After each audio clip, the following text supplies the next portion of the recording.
What's up, guys? Welcome to this installment of Mike's Vehicle Vlogs, and I want to thank you so much for joining me today. You know what? I think I'm going to take the glasses off for now because I can see my screen's reflecting them.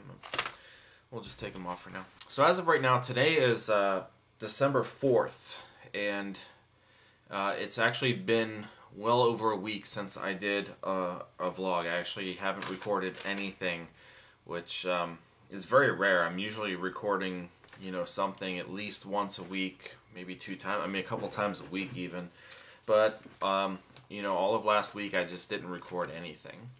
I did want to film a vlog about a car that we had on the dealership lot. The day I took the camera, of course, it sold, so it really didn't stick around that long. And as far as doing stuff with the Aztek, well, you know, this little fuel filter debacle that I've been in recently hasn't really gotten any better.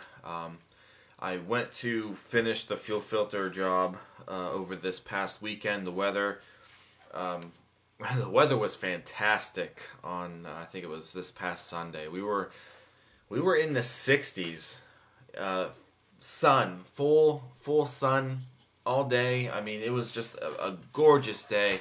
However, do you guys remember my story about this 2012 Chevy Cruze oil filter situation? I posted a vlog about it not too long ago, and I basically described how you know, the oil filter cap on this 1.8 liter Ecotec engine, for the first time that I've ever worked with these engines, the cap broke. The hex part completely snapped off of the cap, and therefore we couldn't get the cap off. Tried doing a couple of other things to get the cap off. However, the only real thing that worked was to destroy the cap.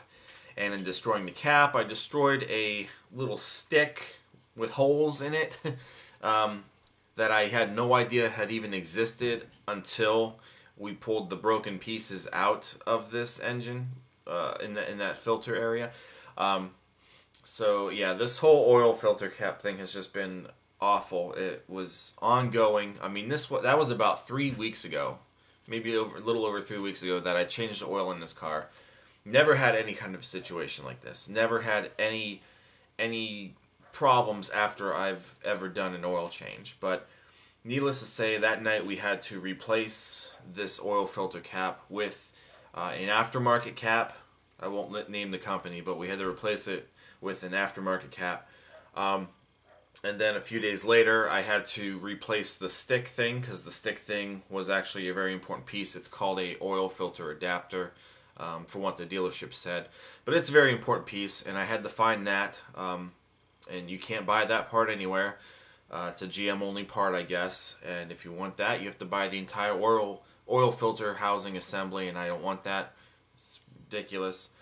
So I ended up going to the junkyard, and I was able to find one. And so we put that back in, tighten up the thing. Needless to say, you know, as time goes on, my brother gets a hold of me and says, you know, they keep smelling something burning. They keep smelling something burning. And, you know, so finally, this past weekend, you know, I got to looking, and it looks like the oil filter cap that I just put on has been leaking. So I thought maybe there's a chance I didn't tighten it enough, especially since the one broke. You know, you don't want to ever tighten to the point where they, like, really don't move anymore. Because there's a seal there, you know, it comes with every oil filter. You put the seal on the threads, and that usually seals it up. So as long as it's, you know, really snug, you don't want to, because something like that, I mean, I think whoever did the oil change with the original cap just completely tightened it, and then when it came time to come loose, it was just stuck, and it completely broke the cap.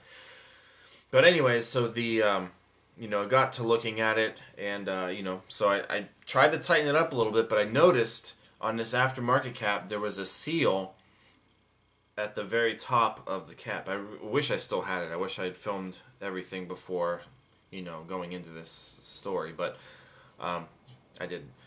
But I noticed, I did take a picture. The top seal, which is not on the original cap, there's no seal there on the original GM cap, the ones that they come with. This seal, as you tighten it, it starts to bind out. And that's where the oil was leaking from. So there was a constant oil leak. So, you know, I called a, you know, couple of other, you know, car part stores, And you know, I was kind of asking him about this cap. There shouldn't be a seal underneath this particular part of this cap. So the only seal that really matters is the seal that comes with your oil filter and goes up on the threads.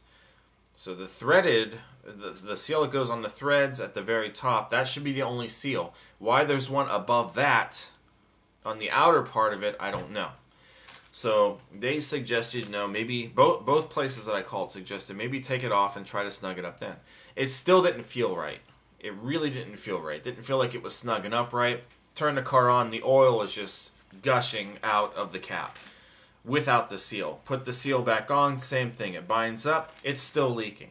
So finally, I've had it with the situation. I went to the junkyard and I was able to find a original GM cap for like 90% less of the cost that we paid for this aftermarket one.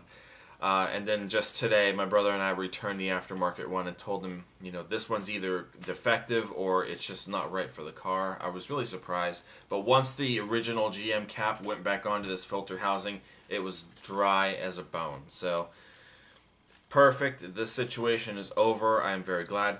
That same day, I wanted to do the fuel filter. And turns out, once I got the fuel filter, new fuel filter out of the box and was going to try to start putting it in, they had given me the wrong fuel filter at the parts store.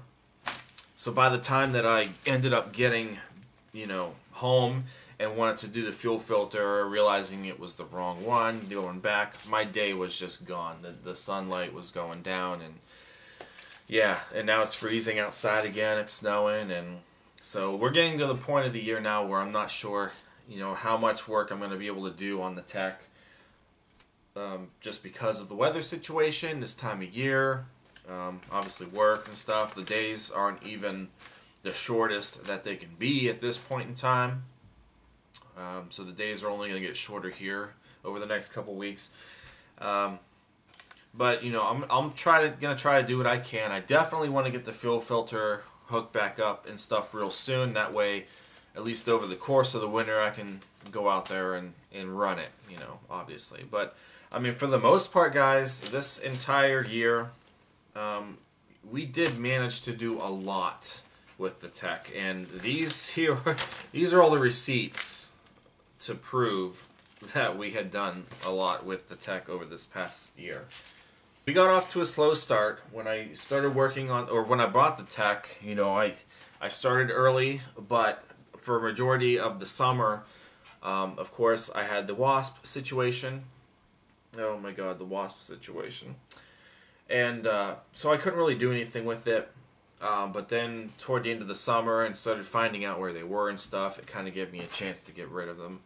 And for the most part, I did. So we got back to work on the tech. A few months ago, I made a vlog describing how much we had spent on the Aztek project so far.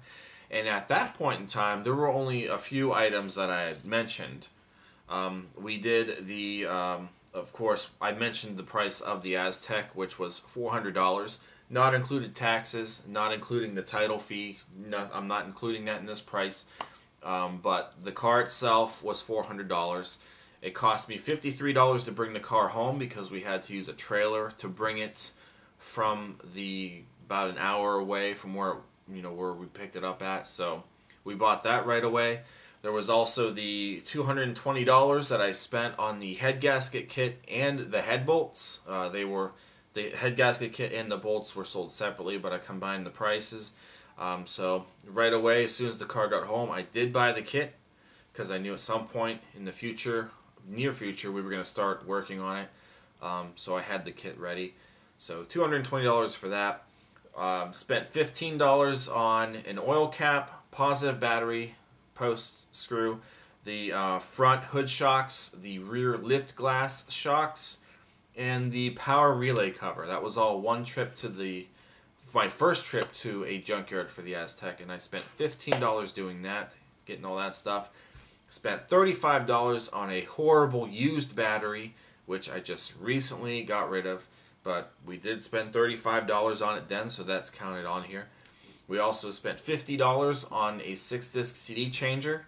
Didn't need the whole CD changer. I just needed the the CD drive assembly from one, because the one that came with my Aztek seems to have been broken. Somehow it's not bringing any CDs in or playing any CDs. So we just exchanged it out with the junkyard part. Also spent $10 on the hood insulator, because the one that was in the tech under the hood looked kind of eh. So I found a better one, and that $10 also included this remote fob that I have, which is still kind of in pieces because it was kind of fused together. Don't even know if it works. Found it, decided to buy it, and in time we'll see if we can program it to the tech. If not, not that big a deal. So that was really the only stuff that I had mentioned a couple months ago, and the list has for sure expanded over the course of this past summer into fall time period. I'm going to tell you guys right now how much we have sunk into the Aztek so far. I honestly didn't even add these up yet. So what I did was I was able to scrounge up, you know, these receipts here. This is all most of the receipts that I had, you know, of all the stuff that I bought for the Aztek. I think there was only one that I was missing, but I went back through some, you know, credit card records, and I found the purchase for this specific trip. And I'm pretty sure everything else is on here. I went through this list, and I don't think I missed anything. The first video that I made, I did forget to mention 2 items that we had purchased in that beginning time period, or toward the beginning time period, and I just completely forgot to mention them on the list. So the very first thing that I bought for the tech, besides the head gasket kit and stuff, was this Aztek nameplate. I forgot to mention the nameplate, and this was the genuine GM nameplate. This, at the time, there was only 2 in the entire country that the dealerships were able to track down. This came from somewhere in Pennsylvania. It was closer to me. And they shipped it to me. And I do believe, I don't have the receipt with me or on this, but I'm pretty sure this was about $35. So I spent $35 for this, and I think the shipping charge was included on that.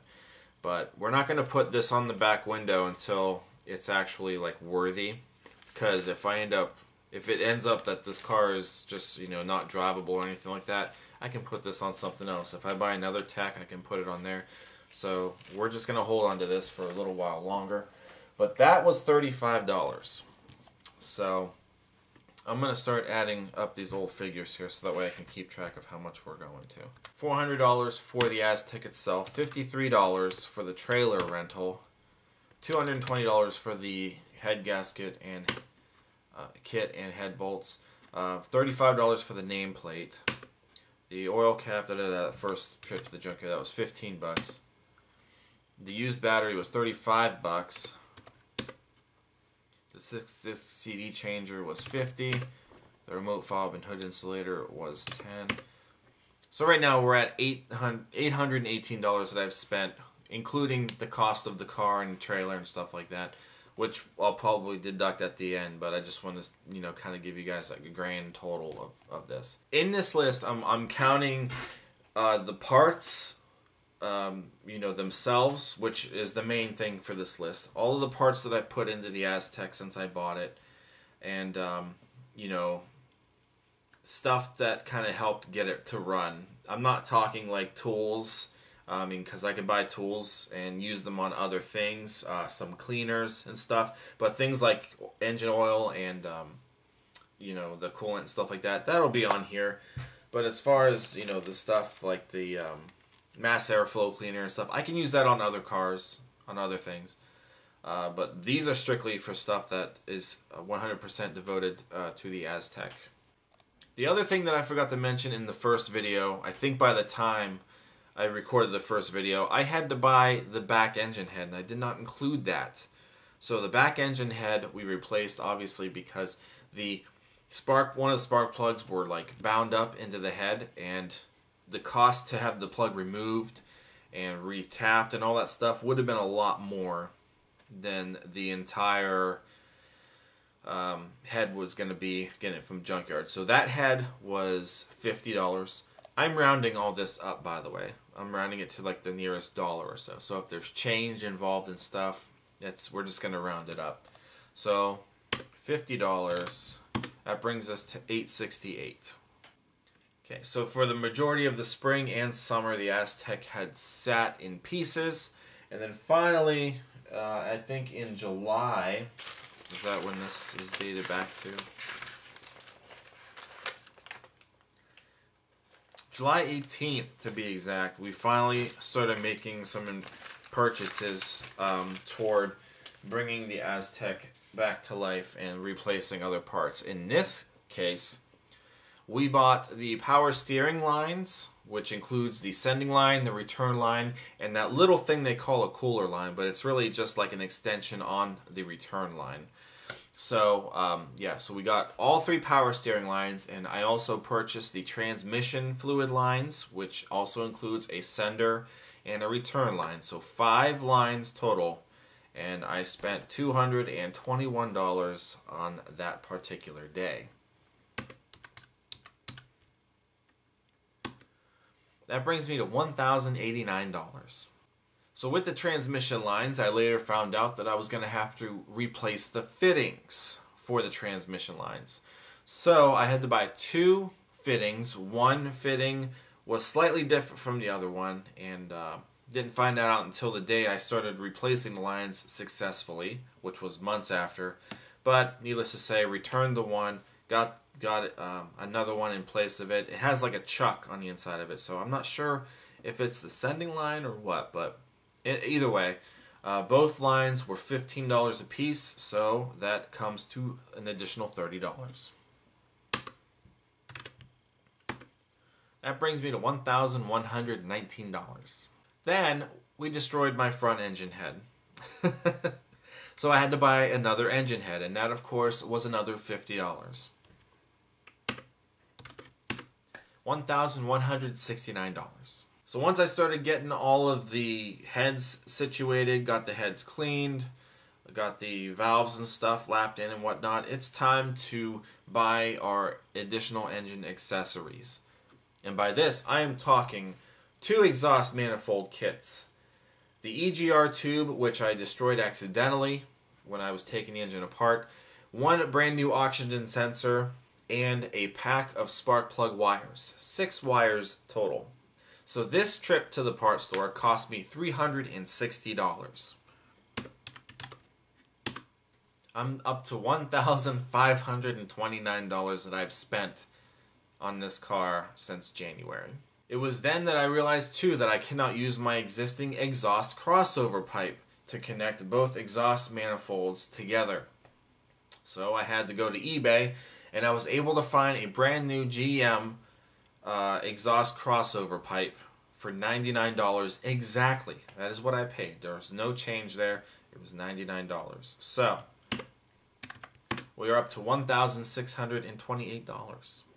The next 2 things that I bought on eBay for the Aztek, we had to replace a couple of coolant lines because the ones that were on the Aztek prior, when I bought it, they were rusting and they have a history of cracking. You know, they'll actually rust through and crack and break and leak, and we wasn't going to deal with that. So we had to buy 1 brand new coolant bypass tube, which was $34.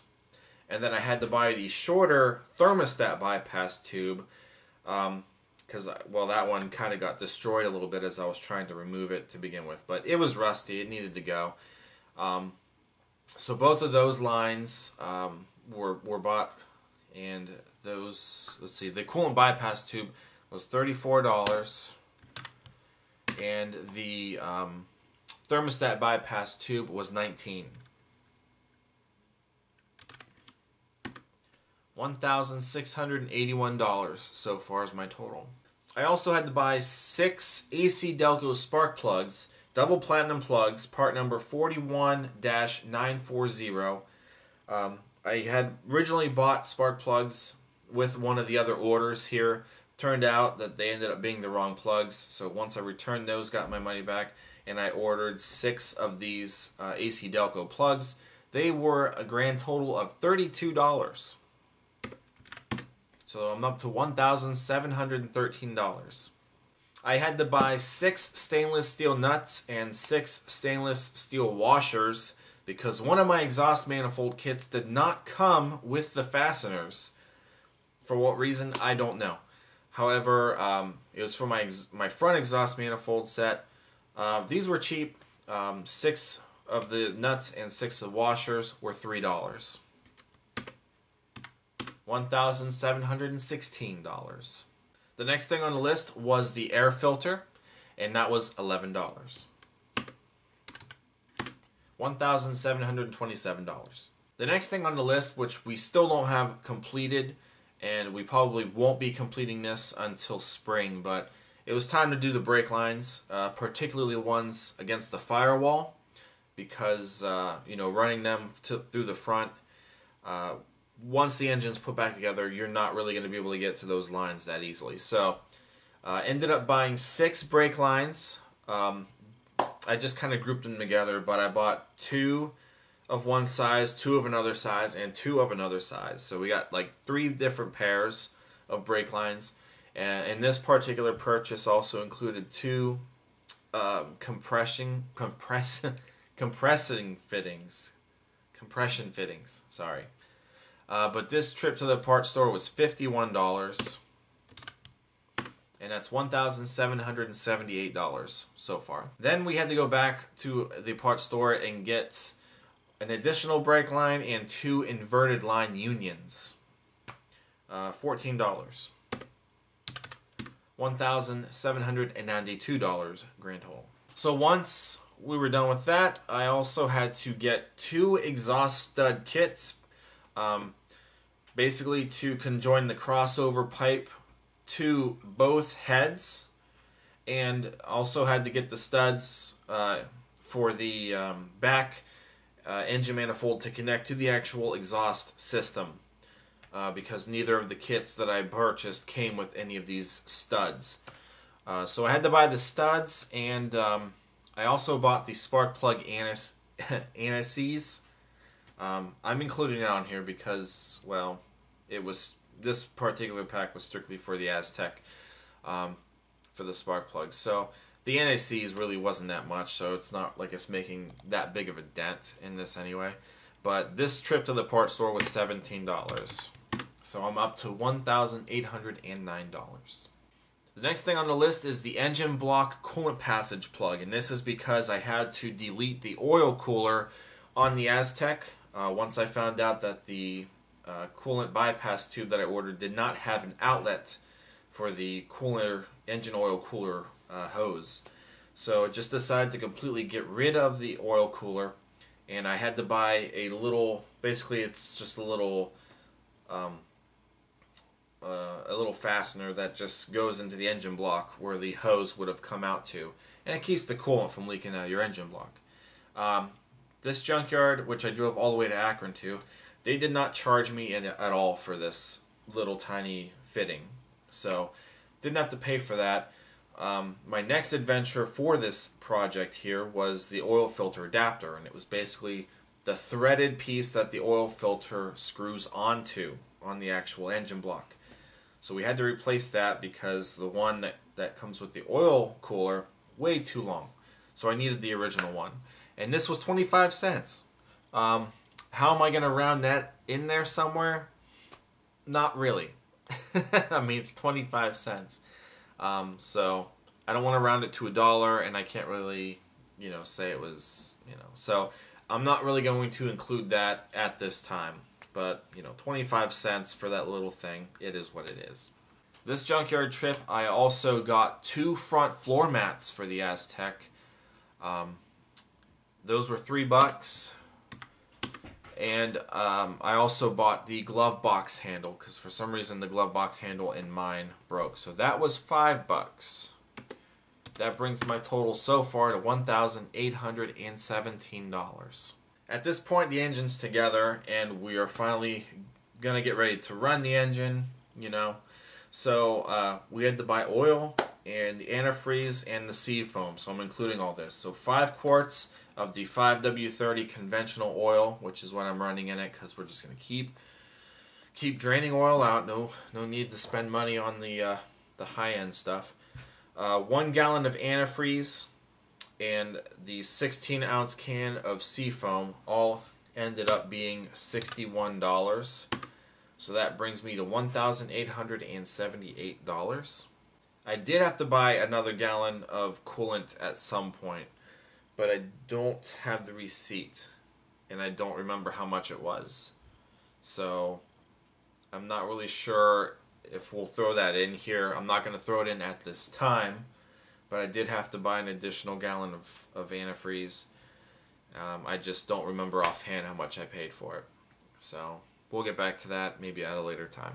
So the next junkyard trip was to get several different items. We got the crankcase breather tube, which was basically the back vacuum line coming off of the rear valve cover, and it goes into the air snorkel right next to the throttle body. We got a new serpentine belt off of another Aztek. We also got a belt pulley. We got a belt tensioner, an upper radiator hose, and the plastic 3400 engine cover, which is something that's really rare to find. This trip to the junkyard cost me $38.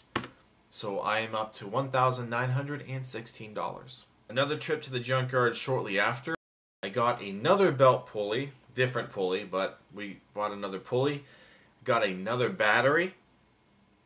Finally getting rid of the crappy battery that was already in there. And we had to buy the PCV to evap vacuum line, which is the vacuum line that goes from the front valve cover over to the plenum and then into the evap purge, which I have yet to put on, to be honest with you. We didn't get that far yet. But this trip to the junkyard cost me $38. So I'm up to $1,954. Also, at some point recently, we had to buy a heater core hose quick disconnect because there was a coolant leak coming from the one heater core hose. It was the one going to the thermostat bypass tube. So the quick connect broke off inside the line and coolant was leaking out. Also had to buy a hose clamp for that line, so that's included. That was $16. So I'm up to $1,970. And we are finally getting to my most recent purchases. So we just spent $15 on a fuel filter, and I spent $18. I didn't really film this yet, so I'm going to tell you guys now. But bought the one quick disconnect for the fuel sending line. It did break off, unfortunately, while I was trying to remove the old filter off of it. So I bought that, and I also bought steel stick. It's basically a putty for metal and stuff. And I saw another video on YouTube where they used it to temporarily patch up a fuel leak. So until I can replace the entire return line on my fuel system for the Aztek, I'm not doing it anytime soon, I put some steel stick on there, and hopefully it'll work. But I haven't been able to try it yet. So the steel stick and the quick disconnect were $18. Oof. Alright, so as of right now, and this should be everything that I've purchased for the Aztek, I have invested $2,003 into this project so far. If we take away the price of the Aztek, which is $400, and the trailer rental, since that doesn't really count as anything, that was more of a service.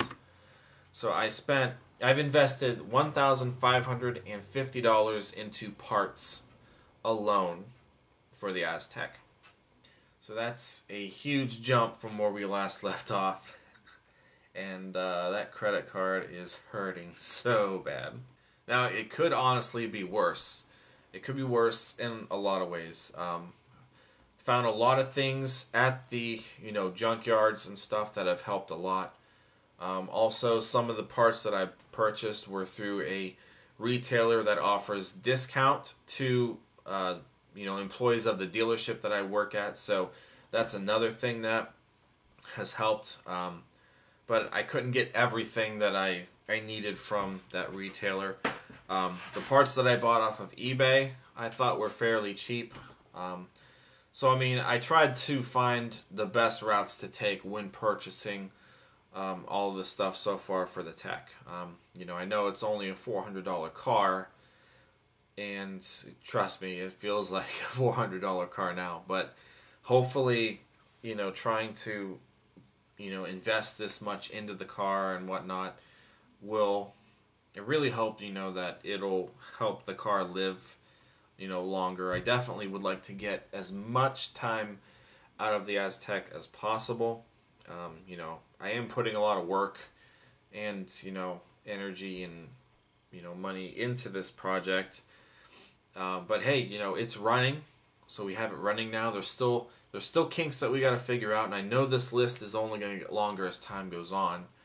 But it is what it is, and I am having fun with this project. As long as progress is being made. It's been a lot of frustrating times in this project, and like I said, it stalled out for a while over the summer. But yeah, I mean, at least I got it running, and there are a lot of new and newer parts going on. So really, it should be ready to be driven. Hopefully, in the spring we'll be able to actually finish everything up and have it ready by either late spring or summer. But next year it's going to be roadworthy. I have a feeling. So yeah. So there you have it, guys. That's going to be it for today's vlog. I just wanted to keep you guys updated on exactly what we have put into the tech so far and how much we have invested into this also. And I got nothing else for you guys today. So hopefully the next vlog you'll see, we'll have that fuel filter in place. The steel stick is dry, so hopefully it dried in the right spots. And if not, we can just keep tacking it on there. So it might be a pain to get off, but we'll see what happens with that. I just thought it was an interesting solution to at least keep the gas from leaking so bad. And hopefully the fuel filter is the key to making it run better. I hope it was just really plugged up, but it seemed really plugged up. The original fuel filter, man, 170,000 miles. Ugh. Anyway, I'm done rambling in this vlog. So if you guys thought that this was interesting and you're looking forward to all of the future updates and stuff with my 01 Aztek GT, give this video a thumbs up, comment, and subscribe. Also check out teespring.com/stores/Mike's Vehicle Spotlight for all of your MVS and vlog merchandise. I will see you guys next time, so thank you very much for watching. Take care.